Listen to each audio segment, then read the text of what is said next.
అందరికీ నమస్కారం. ఈ రోజు మనతో ఉన్నారు ప్రముఖ ఆధ్యాత్మికవేత్త టీకేవి రాఘవన్ గురువు గారు ఉన్నారు. మాట్లాడదాం. నమస్కారం గురువుగారు. నమస్కారం. గురుగారు, కొన్ని ఇళ్లలో బల్లులు ఎక్కువగా తిరుగుతూ ఉంటాయి. వంటగదిలో, దేవుడి గదిలో ఇలా ఎక్కువగా తిరుగుతూ ఉంటాయి. అలా తిరగడం వల్ల ఏమన్నా అరిష్టం ఉంటుందా? అనుకోకుండా ఒక్కొక్కసారి మనం టచ్ చేస్తూ ఉంటాం, మీద కూడా పడుతూ ఉంటాయి. దీని వెనక ఏమన్నా ఇబ్బంది ఉంటుందా గురుగారు? అవునమ్మా, ప్రపంచంలో సృష్టి లోపల ప్రతి జీవికి వెనకాల ఒక కారణం ఉంది. పంది కావచ్చు, జలగ కావచ్చు, ఉడుము కావచ్చు, పావురము కావచ్చు, ప్రతి దానికి కూడా, ప్రతి జీవికి. అందుకనే తులసీదాస్ అంటాడు ఒక చోట, గట్టి గట్టి మే వసతి ప్రభు కట్టి వచ్చిన మత్తు బోలురే అంటాడు. చెడు మాటలు అనుకున్నా ప్రతి చోట భగవంతుడు ఉన్నాడు. అలాంటి వాటిల్లో బల్లి కూడా ఒకటి.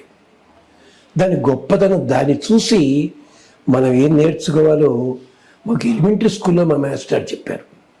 ఏమిటో తెలుసా, బల్లి పాదం ఇలా ఉంటుందిట, గోడ మీద ఇలా నొక్కుతుందిట. నొక్కేసరికి పాదంలో మన గాలి అంతా బయటికి పోతుంట. అప్పుడు పాదం తీయకుండా వేళనే ఇలా ఉంటుందిట. అంటే వ్యాక్యూమ్ వచ్చి గట్టిగా గోడని పట్టుకుంటుంది ఇది. అప్పుడు రెండో కాలు ముందుకేస్తుందిట అది. అంటే బల్లి చలన విధానము అని మాకు స్కూల్లో పేపర్ కూడా ఉండేది 9వ క్లాసులో. దాన్ని చూసి నేర్చుకోవాల్సిన ఏడు మనం. అంటే జరుగుతుంది ఏమిటంటే, సక్రమమైన పద్ధతిలో నువ్వు నడవడం జాగ్రత్తగా అలవాటు చేసుకో. నువ్వు ఎక్కడున్నావు అన్నది కాదు, నీ నడకలో తలబాటు రాకూడదు.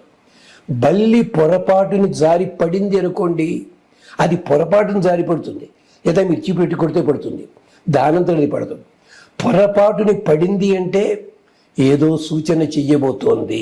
కింద పడితే కాదు, మన భుజం మీద పడ్డా, శిరస్సు మీద పడ్డా, చేతి చివర అది మరో దిగుతుంది. ఎలా వచ్చి వాడెవడో ఆ మధ్యన గొడవ పెట్టాడు, వాడెవడో రాయి విసిరాట, అది మైక్కి తగిలి ఇంకోటికి తగిలి ఇక్కడ తగిలింది. పాప ఆపరేషన్ చేయించుకున్నాడు దుర్మార్గుడు. బల్లులు అలా పడవమ్మ, అలా ఎగిరించి పడవు. అందుకని బల్లి పతనం అని చెప్పి మన పంచాంగాల్లో ఉంటుంది. ఈ బల్లి మనకి నేర్పేది ఏమిటి అంటే, ఎందుకు తిరుగుతున్నా ఇంట్లో, మీరు ఇంట్లో తిరుగుతున్నా అంటున్నారు తప్ప, ఒక్కసారి ఇల్లు కట్టుకునేటప్పుడు ఇల్లు ఏ ప్రాంతంలో కట్టారు? మీరు శ్మశానాల్లో కట్టుకుంటున్నారు. చెరువు కట్టల దగ్గర చెరువు కట్టలు ఆక్రమించేసి ఆ చెట్లని నరికేసి అక్కడ కట్టుకుంటున్నారు. అంటే చెట్ల మీద బతకాల్సిన బల్లులు, గ్రద్దలు, లజ్జర్రులు ఇలాంటి వాటికి లేకుండా చేస్తున్నారు మీరు. You are dislocating everything. క్షమించాలి, ఈ మధ్య యూట్యూబ్లో చాలామంది ఇంగ్లీషే మాట్లాడుతున్నారు. మరి వాటికి జీవనం ఎక్కడండి? అందుకని నువ్వు కట్టుకున్న ఇంట్లోనే అది తిరగడానికి వస్తుంది. ఇంట్లో బల్లులు తిరుగుతున్నాయంటే మొదటిది ఇల్లు అశుభ్రంగా ఉందని అర్థం. ఎక్కడ ఏ వస్తువు పెట్టకుండా అక్కడ పెడుతున్నావు. చెప్పులు పట్టుకెళ్ళి బెడ్రూమ్ కింద బెడ్ కింద దాచుకుంటున్నాం. చదువుకునే పుస్తకాలు పట్టుకెళ్ళి ఎక్కడో పారేస్తున్నాం. ఈ మధ్య పుస్తకాలు లేవు, బుక్ కల్చర్ పోయింది, లుక్ కల్చరే వచ్చింది. ఇలాగా దానివల్ల ఏమైంది, వాటికి చీకటి అలవాటు చేసాం మనం. మరి బల్లి గురించి మాట్లాడేటప్పుడు మీరు సాయిబాబా కదా వినుంటారు కదండి. సాయిబాబా గారు కూడా ఒకడెవడో వచ్చి బల్లి కోత వచ్చింటారు, వచ్చేసరికి ఆయన నవ్వుతున్నట్ట, ఆ బల్లి వాళ్ళ చెల్లెలు ఇక్కడే ఉంది మాట్లాడడానికి వచ్చింది అన్నట్ట. కథ ఉంది చరిత్రలో, చరిత్రలో.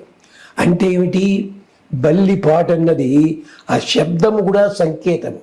ఈ శబ్దము కూడా నీకు ఒక విచిత్రం రాబోతుంది సూచించడానికి ఈ శకున శాస్త్రం అంతా కూడా ప్రత్యేకించి అధర్వణ వేదంలో అద్భుతంగా చెప్పారు. కప్పలు బెకబెక అన్నట్టుగా ఉన్నట్టు మొదలెట్టాయి. అంటే వర్షం రాబోతుందని గుర్తు. గాడిదలు ఉన్నాయి, ఇలా చెవులు ఇలా ఇలా అన్నాయి. మేఘాలు కమ్ముతున్నాయని గుర్తు. ఇలా ఉంటాయి, చాలా ఉన్నాయి.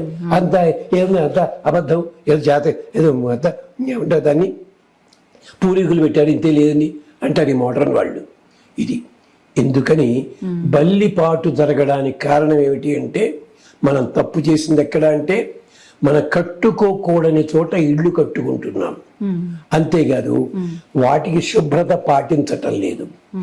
ఈ బల్లి కథ చెప్పడానికే మనకి శివపురాణంలో మరో చోట వంట చేస్తున్నప్పుడు ప్రత్యేకించి వంటిల్లు శుభ్రంగా లేకపోతే వండే వంటల లోపల ఏదేది పడకూడదో చెప్పాడు శాస్త్రంలోను.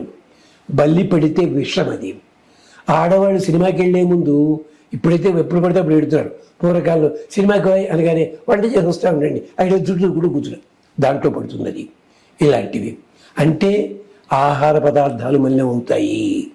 అలాగే ఈ ఆహార పదార్థాలు దాచే ఉంటాయి కొన్ని, అవి సక్రమంగా దాచకపోతే బల్లి సంచారం వల్ల వాటిలో ఉండే విషము దీంట్లో చేరుతుంది. ఎందుకని ఇది చెప్పడానికే బల్లిపాటు ఫలములు అని పంచాంగంలో చెప్పడానికి కారణం అది. బల్లిని తప్పు పట్టకండి, అది దాని బతుకది బతుకుతోంది. అది నీ వంటింట్లోకి వచ్చి నీ పంచదార మూర్తి తీసేసి దాంట్లోకి వెళ్ళటంలే, అది తిరగడానికి వీలుగా నువ్వే కరిగిస్తున్నావు, చీకటి కరిగిస్తున్నావు, దుమ్ము కరిగిస్తున్నావు, అసహ్యకరమైన వాసన వచ్చేలా కరిగిస్తున్నావు. దానికోసం వస్తుంది బల్లి, అది మర్చిపోకండి. అంచేత బల్లులు తిరుగుతున్నాయంటే అపశకునం కంటే ముందు మనకి ఆహార లోపం ఉంది, అంతేకాదు మనం ఆరోగ్యం సరిగ్గా ఉండదు, మనం పాడు చేసుకుంటున్నాం మన బతుకుల్ని, అది అర్థం అనమాట. ఒంటి మీద పడితే అనారోగ్యం, ఒంటి మీద అనారోగ్యం సంకేతం. ఎంచేత అది మంచి ఫ్రెష్గా ఉండదు, నీళ్ళు పడదది. అంటే ఒంటి మీద ఎక్కడో మీ లోపల ప్రారంభమయ్యింది, అది చూపించడానికి వచ్చినది, అది సంకేతంగా, అది సంకేతమే. ఎందుకని చెప్పారు వాళ్ళు. దీనికి కూడా మనకి ఆ శకున శాస్త్రం అని చెప్పి ప్రత్యేక గ్రంథమే ఉంది. ఇప్పటి వాళ్ళంతా మూఢనమ్మకం అంటారు, వీళ్ళకి మూడో నమ్మకాలు వేరే ఉంటాయి. అది స్వస్తి.